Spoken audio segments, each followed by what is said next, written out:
Very good afternoon. Computer communications and networks, block 4 application layer. In the application layer, we are going to discuss the following units 11, 12, and 13. Unit 11 application layer, domain naming system and DNS in internet. Unit 12 remote logging, telnet, email, and FTP. Unit 13 www, HTTP, SNMP, and network security.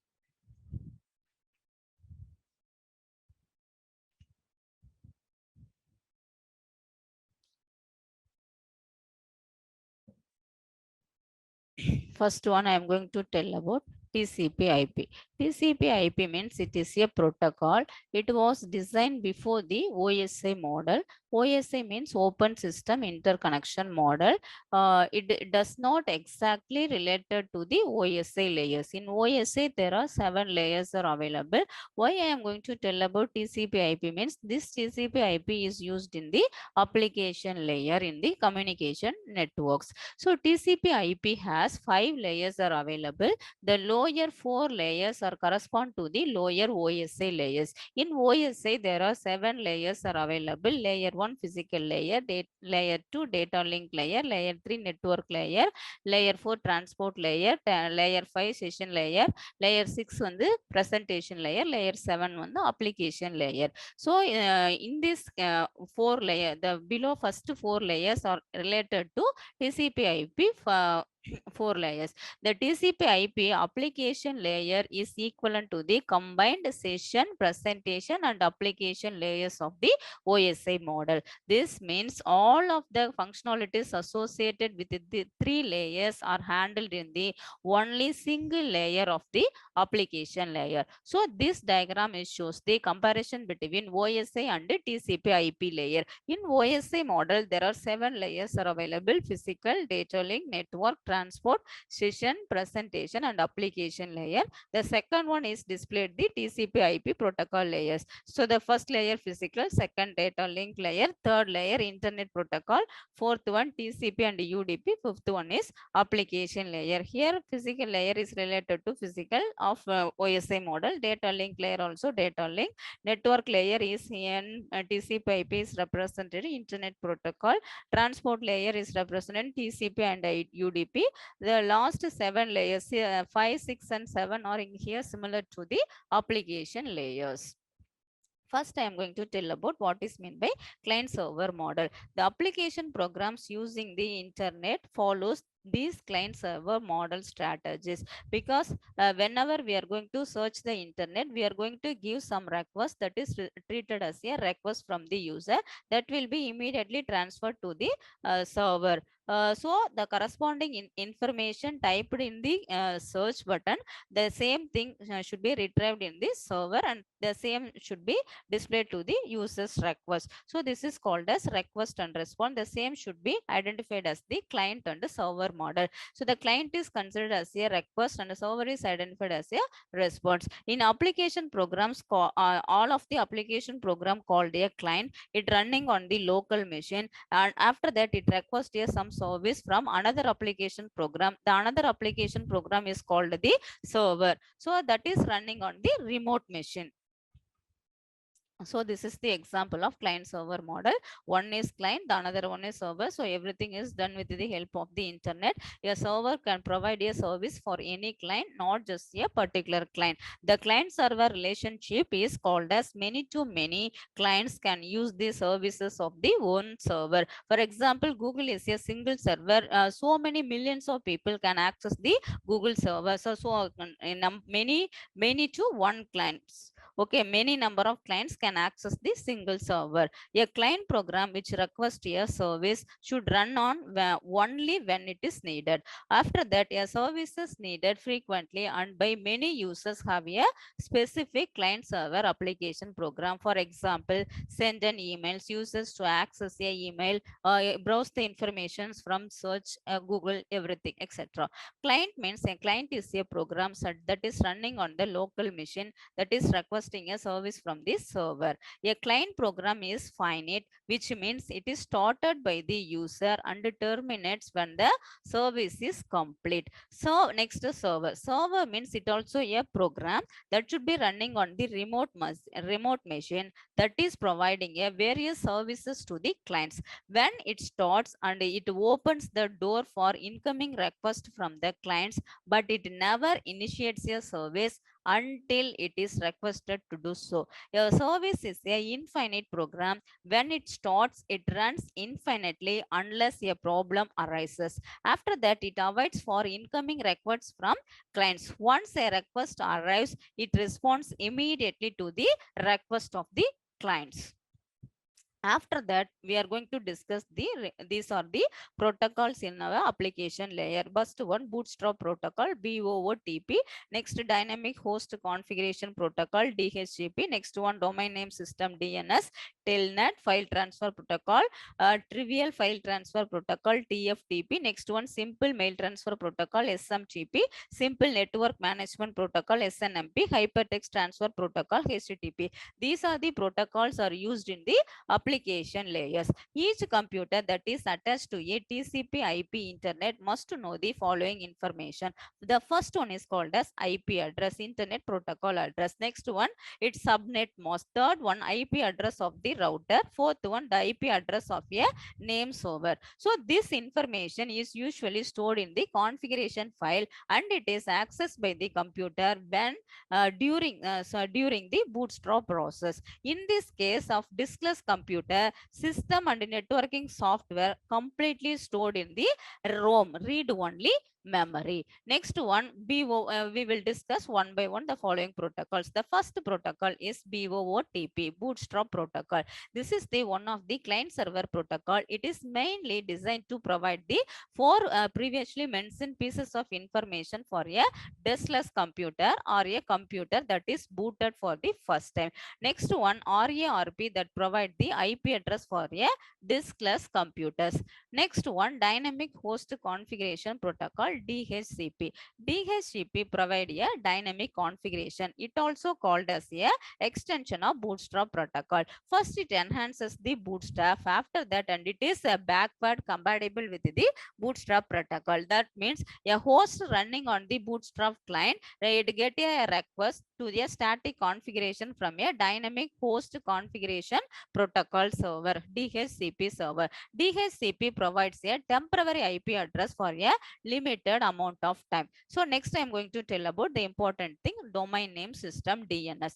TCP IP protocols uses the IP address which is uniquely identifies the connection of a host to the internet. People prefer to use the names instead of addresses. Therefore, we need a system that can map the name to a particular address. After that, and it is conversely an address to a name. So for that purpose, we are going to use a that is in TCP IP use the one of the system is called as domain name system, DNS. After that, domain name system, how it is used in the internet means it uses the TCP IP protocol in the different platforms. In the internet, the domain name space is provided into the three different sections. The three different sections are: number one, generic domains; number two, country domains; number three, inverse domains. So let us discuss one by one. So this diagram shows the domain naming system into the internet. So the first one is root, that will be split up into three different domains. The first one, inverse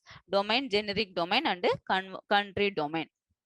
So the first one, generic domain. So the generic domains means it define the registered host only. After that, it is full and full based on the generic behavior. Each node in the tree defines a domain, which means an index to the domain space database. The first level in the generic domain section allows 7 possible 3-character labels. These labels describes the organization types. So this is the root level. The top root represents the three possible character labels. These possible three character labels recognize the organization types. For example, here I specified in the green color. First one com, next one com means commercial, edu education, gov government, next one int, mil military, net, and org organization purpose. So this is called as the generic domains. So the generic domain labels are com means commercial organizations, edu means educational institution, gov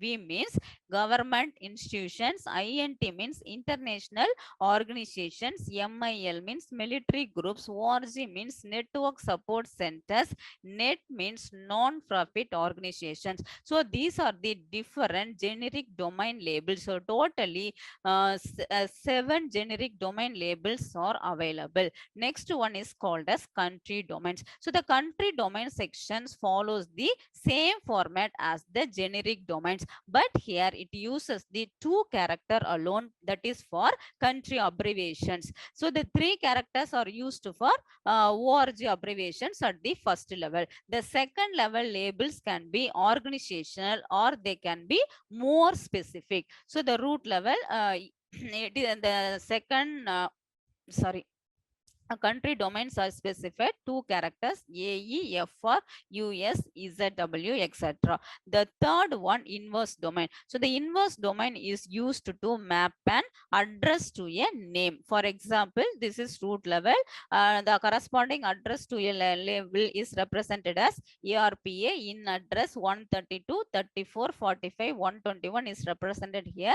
This may be represented from root to top level. 121.445.34.132.in and hyphen addr dot arpa. So this is called as inverse domain. The same category, the country domains also represented as in US, it can be subdivided as CA, CUP and ANZA. So how it is represented as index addresses means from bottom to root level. The bottom level is for ANZA.CUB.CA.US. So this is the country domain of the particular this country. Next inverse domain is specified.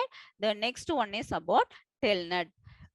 Telnet means it is the abbreviation of terminal network. So telnet is a general purpose client server application program. It in this case it uses 2 different categories. One is called as local domain, the another one is called as remote domain.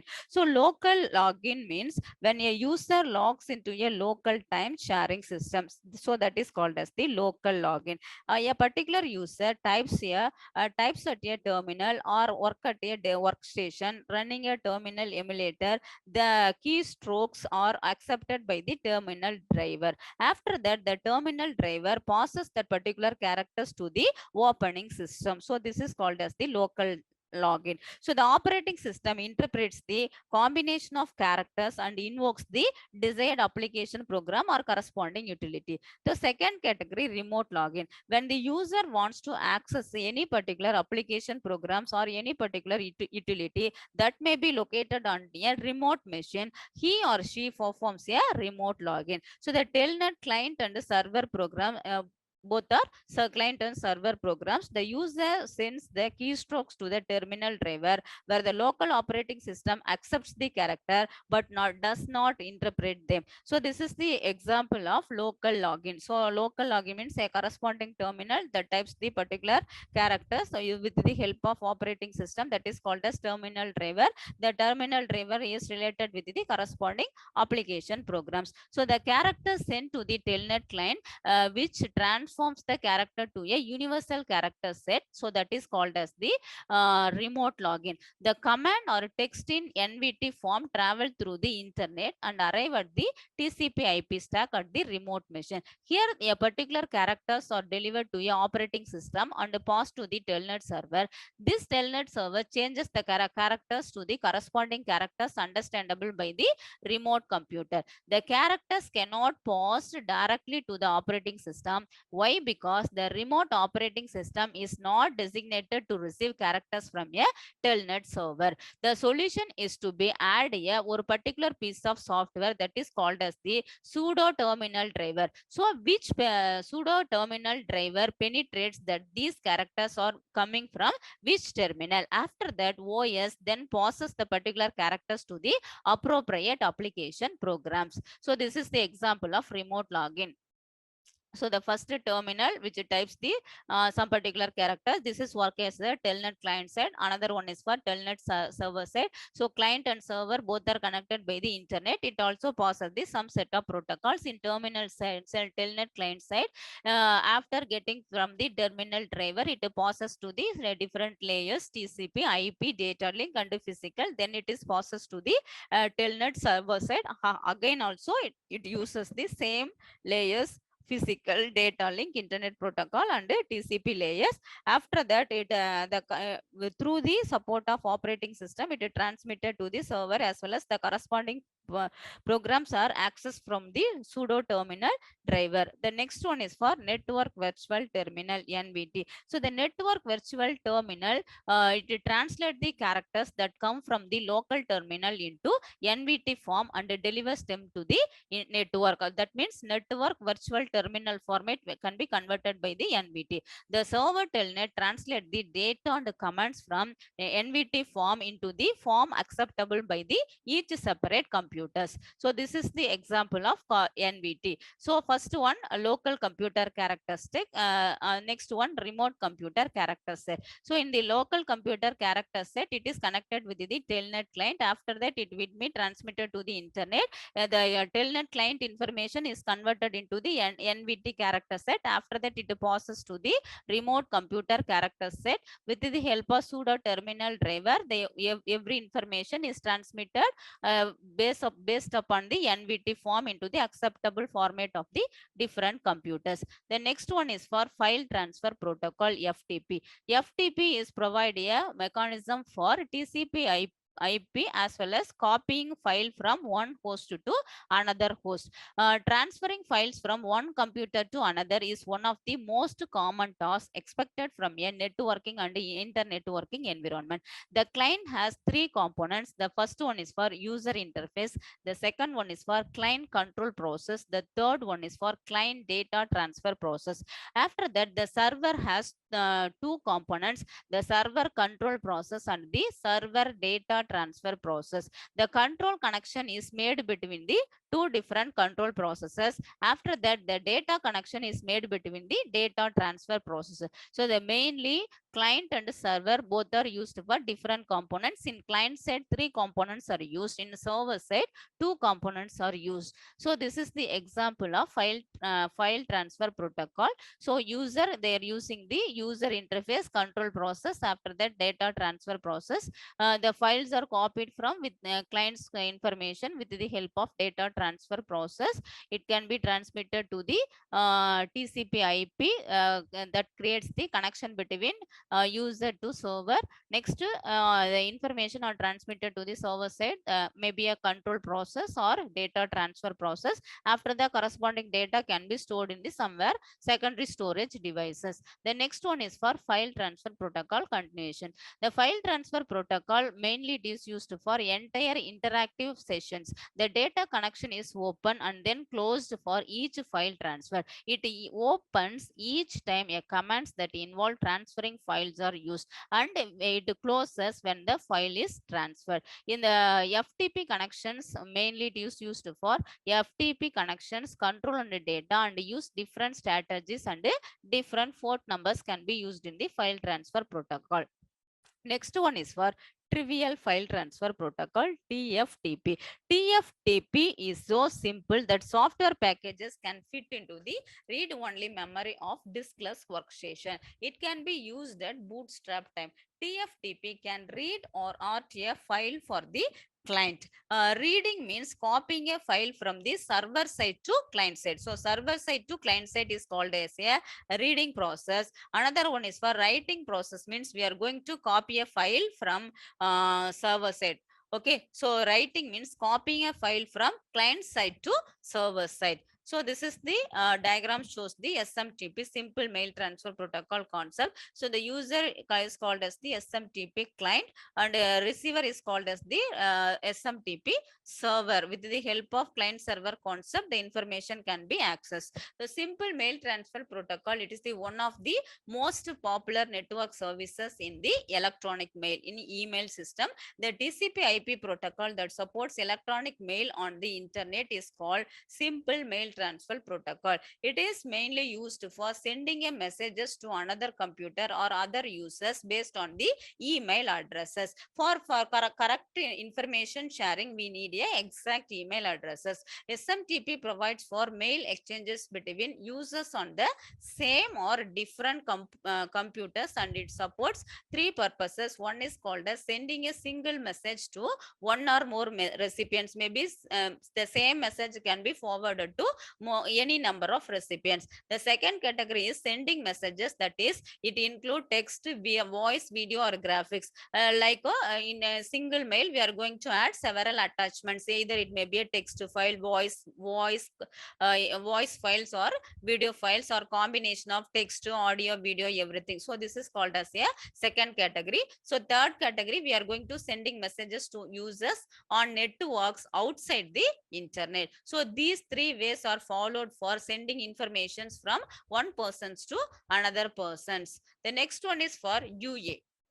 This UA is called as user agent, is used in the SMTP protocol. UA is a normally a program used to send and receive a mail. Popular user agent programs are MH, Berkeley Mail, ELM, Zmail, and Mush. These are the called as popular, well-known user agent. Some user agents have an extra user interface that allows window type interactions with the system. So the next one, addresses are used in the user agent. These addresses are used for to deliver a mail. After that, a mail handling system must use a unique addressing system. So the addressing system used by SMTP consists of two parts. One is called as local part, that is domain and domain name. It is separated by the @ sign. So local part, it defines the name of a specific person called the user mailbox, where all of the mail received for the user is stored for retrieval by the user agent. The second one is domain name. The domain name is a second part of the address, is the domain name. An organization usually selects one or more hosts to receive and send a email. They are sometimes called as mail exchanges. So the mail exchanges means domain names. The domain name assigned to each mail exchanges either comes from the domain naming system databases or in a logical name. Email addresses, it consists for two different parts. One is for local part, another one is for domain name. Both are separated by the @ symbol. Local part means address of the mailbox on the local side. Domain name means the domain name of the destination. The next one is for mail transfer agent, MTA. To send mail, a system must have a client MTA, mail transfer agent, and to receive mail, a system must have a server MTA. So say we want to send mail means we need a client MTA. Suppose we want to transfer some mail that will be received by some other person, means they need a server's MTA. Although SMTP does not define a specific MTA, send mail is commonly used Unix system mail transfer agent. Next one, MIME. MIME means multi-purpose internet mail extensions. SMTP can send messages only in the network virtual terminal 7-bit ASCII format. ASCII means American Standard Code for Information Interchange. It has some limitations. Next, MIME is supplementary protocol that allows non-ASCII data to send through the SMTP. Suppose we are going to transfer some particular data, it does not belong to the ASCII, means that should be sent through the SMTP. That means with the help of MIME. So MIME is not a mail protocol and cannot replace SMTP. It is only the extension of SMTP. So MIME is only a extension of simple mail transfer protocol. So this is the mail gateways. First user A wants to send some mail to the user B. So the user A is directly connected with the user agent. After that, user agent is connected with the mail transfer agent. This is for client side. The same information are transmitted through the internet. So for that purpose, we are going to use the mail transfer agent, that is the mail gateway. With the help of MTA, the internet is the corresponding information are transmitted to the particular person, that means called as a private network mail system user B. So these are the various examples are used. Next one, post office protocol. This is simply it is called as a POP. This is one of the client server protocol. It have some versions are available. Suppose if it is version 3 means it is represented as POP3. So POP3 is used for only download messages from the server. The SMT client is still needed on the desktop to forward messages from the workstation. User it use the SMTP mail servers. So this diagram shows the post office protocol 3 and a symbol mail transfer protocol. Here we are going to use two different systems. One is considered as the desktop, another one is for mail server. Both are connected by the internet. In post office protocol, the client wants to download some particular information, means they want to use the POP3. Client gives some request, it will be checking by the server. After getting the permission, the corresponding files will be downloaded in the server side. So the next one is for in simple mail transfer protocol. A client give you some request, it is accessed from the server. After getting the request, it will be transmitted to the server. Next one, SNMP. SNMP means Simple Network Management Protocol. The Simple Network Management Protocol uses the main concept of manager and agent. Manager means usually here called as a host. The host controls and monitors a set of agents. They are called usually routers. Managers and agents both are a management station.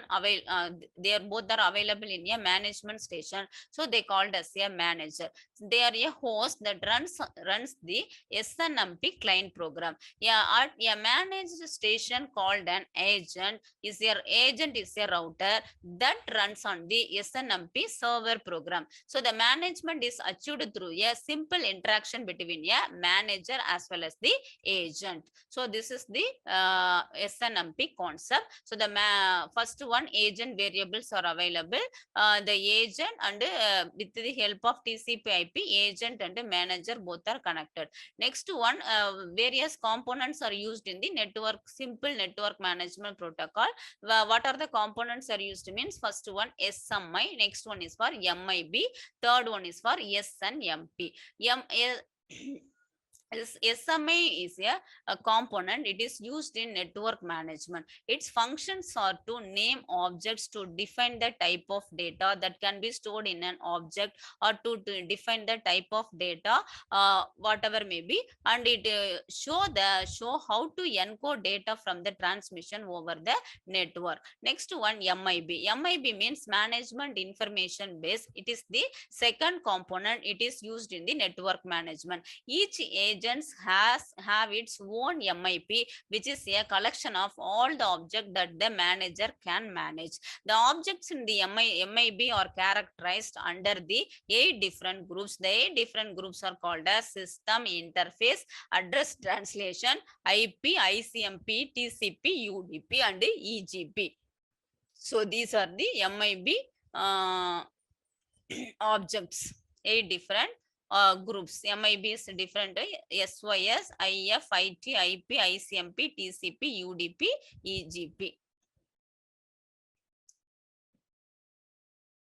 Next one, SNMP defines 5 messages. So what are the 5 messages are? First one, get request. Next one, get next request. Third one, set request. Fourth one, get response. Fifth one, trap. Get request means the get request message is sent from the manager client to the agent to retrieve the value of the variable. Next one, get next request. It is a message. It is sent from the manager to the agent for the purpose of retrieve the value of variable. The third one, get response, means it is a set request message. It is sent from an agent to the manager in response to get request and get next request. The fourth one is for set request. Set request message is sent from the manager to the agent to set a value in your variable. The next one is for trap. The trap message is sent from the agent to the manager to report a particular event. So this diagram shows the communication between client and the server with the help of SNMP manager and SNMP agent. So the 5 different variables are used. First one, get request. Next, get response. Next one, get next request. Next, get response. After that, set request. The last one, get response. Next one is for hypertext transfer protocol, HTTP. HTTP is a protocol. It is used mainly to access the content in the www World Wide Protocol.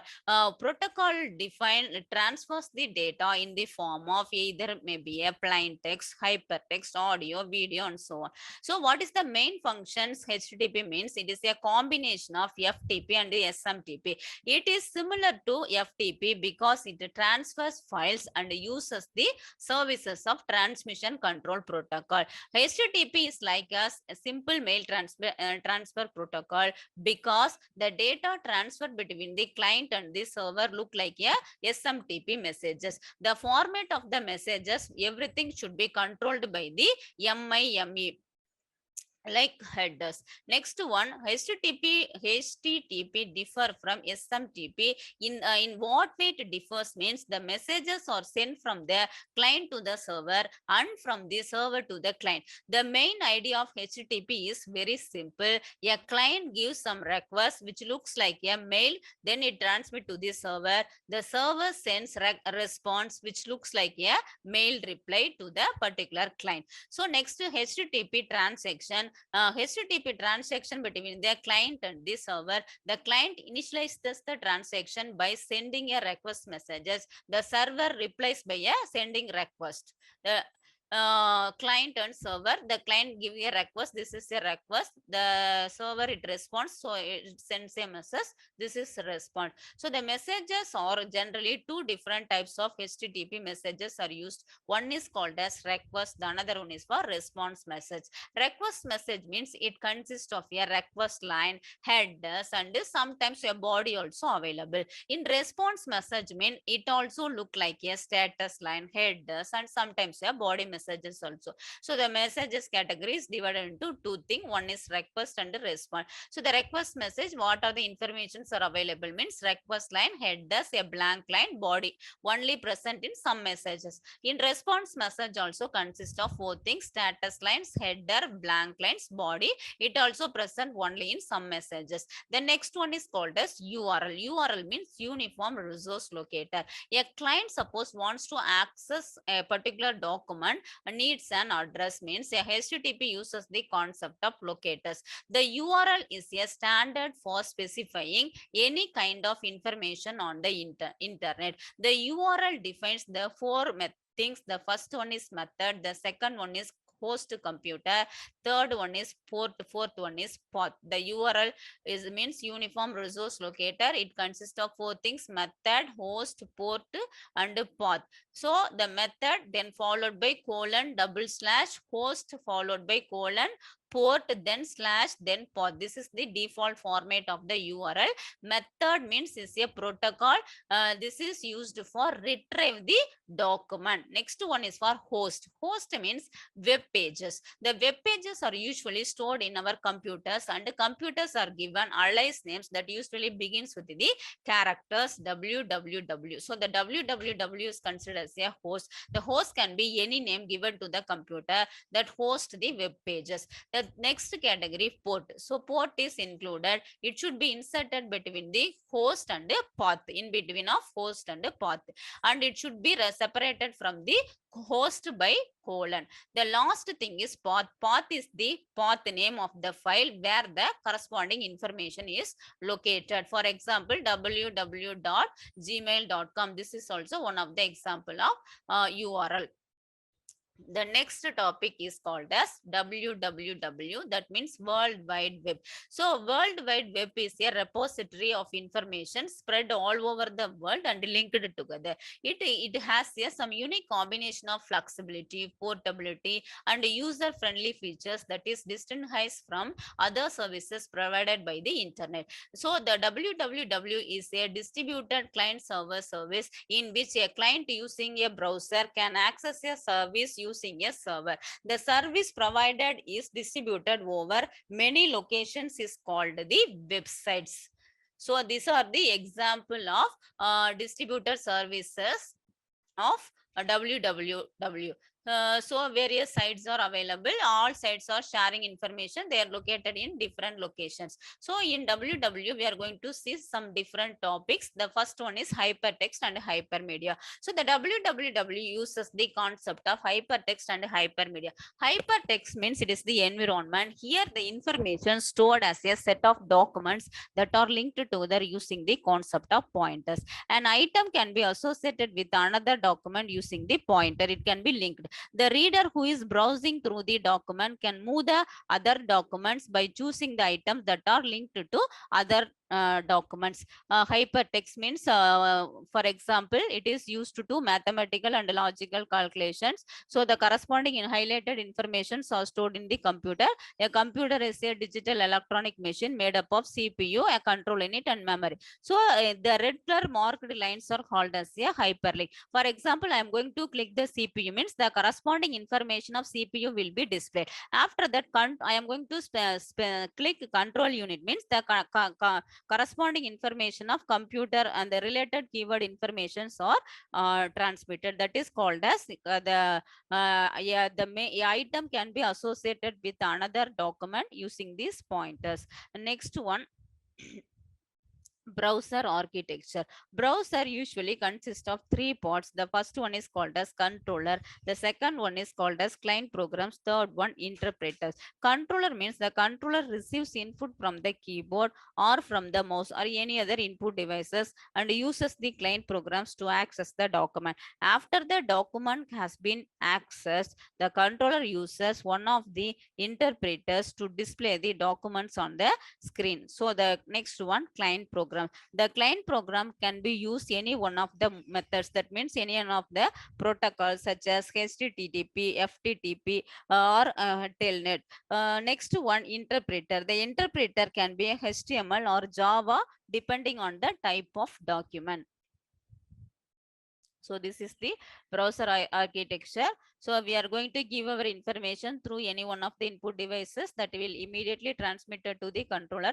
So the controller use some particular keywords. The corresponding informations can be accessed. So next, it identify the various client programs. It uses either HTTP, FTP, Telnet, or simple mail transfer protocol. After that, it linked with the interpreter, that is HTML or Java.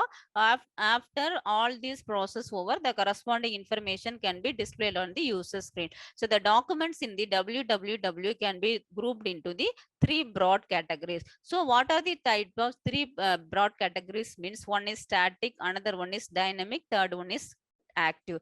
The category is based on the time when the contents of the documents are determined. The web document is categorized static, dynamic, and active.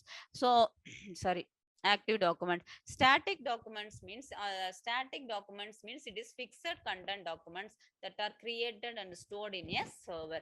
The client can get only a copy of the particular documents is called as static documents. The contents of the file are determined when he or she the file is created or not when it is used. The contents of the server can be changed, but the user cannot change it. The user can change when a browsing program to display the document. documents. So this is the example of static documents. The next one, HTML. HTML means hypertext markup language. It is a language. It is used for creating a web pages. The term markup languages comes from the book publishing industry. Before a book is typeset and printed, a copy editor reads the manuscripts and puts a lot of marks on it. These marks tells the designer how to format the text. The same way, the data for a web page are formatted for interpretation by the browser. So that is called as HTML, hypertext markup language. So some of the tags are used in the hypertext markup language. So one of the example is called as boldface tag. These boldface tags are used for between these tags, the corresponding information, whatever type, everything are displayed in the bold manner. So the beginning of the boldface is written as a tag B. Next, the text to be bold faced. So what are, this is the text that must be bold face. This is my information. After that, I am going to close the bold face. So /B tag. To make part of a text displayed in a boldface with HTML, we must include the beginning and the ending boldface tags in the text. The two tags B and /B are instructions for the browser. When the browser sees these two marks, it knows that what are the contents between this beginning of B and ending of B. All the information should be bold-faced. So this is the output of the effect of boldface tags. I specified this is the text to be boldface. This is my content. So beginning I added B tag and ending /B. The corresponding output. This is the text to be boldface. These letters are converted into bold format. Next one, structure of a web page. A web page is usually made up of two parts. One is called as head, another one is called as body. Head means it is the first part of the web page. The head conditions the title of the page and other parameters that the browser will use. The second thing is body. The actual contents of a page should be placed in the body, which includes the text as well as the tags also.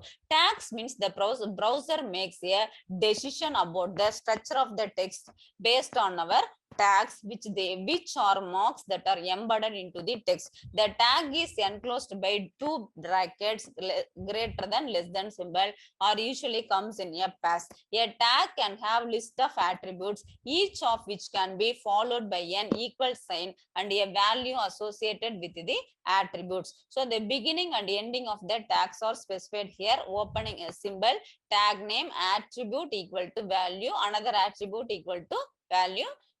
This is for beginning tag. Next one, ending tag. It start with greater less than symbol / tag name close bracket. Second one, dynamic documents. Dynamic documents do not exist in a predefined format. It may be created by a web server whenever a browser requests the document.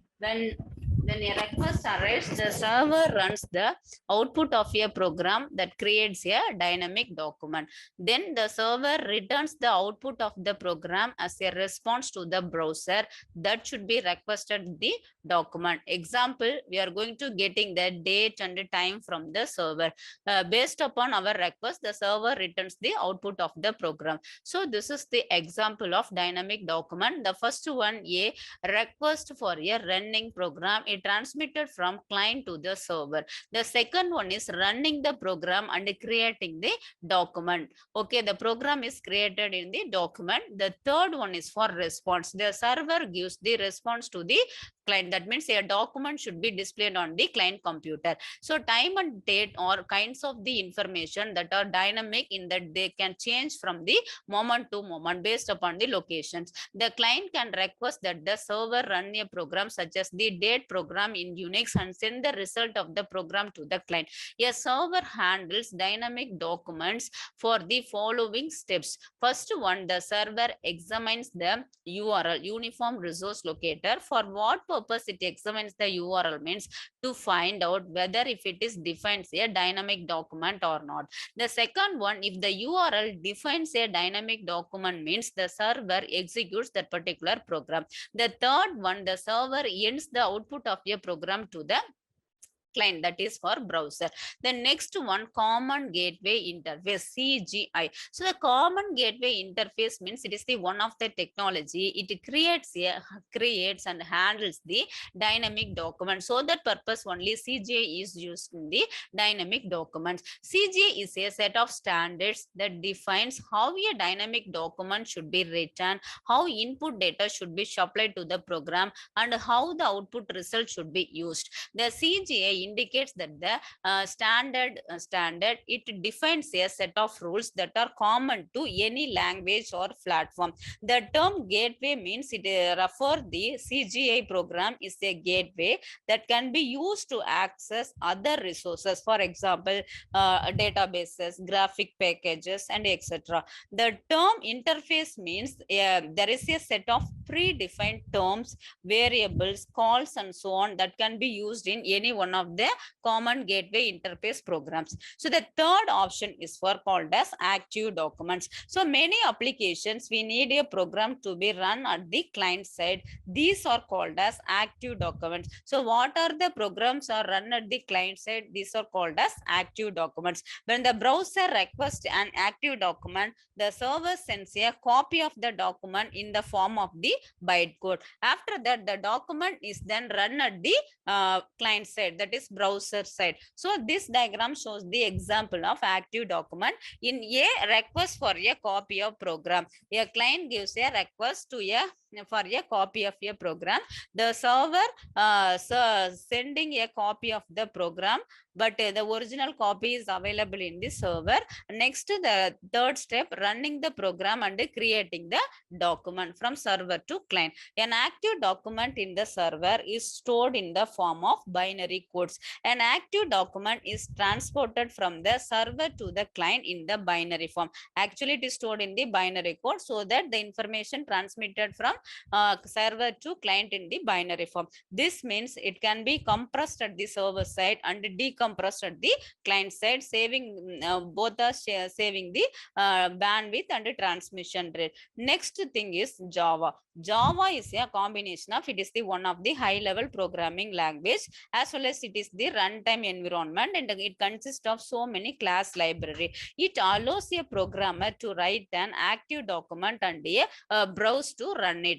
Next, the Java can be used as a standalone program without using a program. Mainly, the Java programs are used for creating applets. Next, Java is an object-oriented language that is syntactically and semantically very similar to C++ language. In Java, the programmer defines a set of objects and a set of operations. The set of operations are called as the methods. These methods are used to operate on based on these objects. For example, we are going to tell about student is a class. The class consists of so many objects, for example name, register number, age, like that. So using this object, we are going to perform the any kind of operation. For example, find out the result of a student. This is the one of the method. Find out the year of studying. So whatever thing we are going to search using these objects. Next, the programmer must declare the type of data before using it.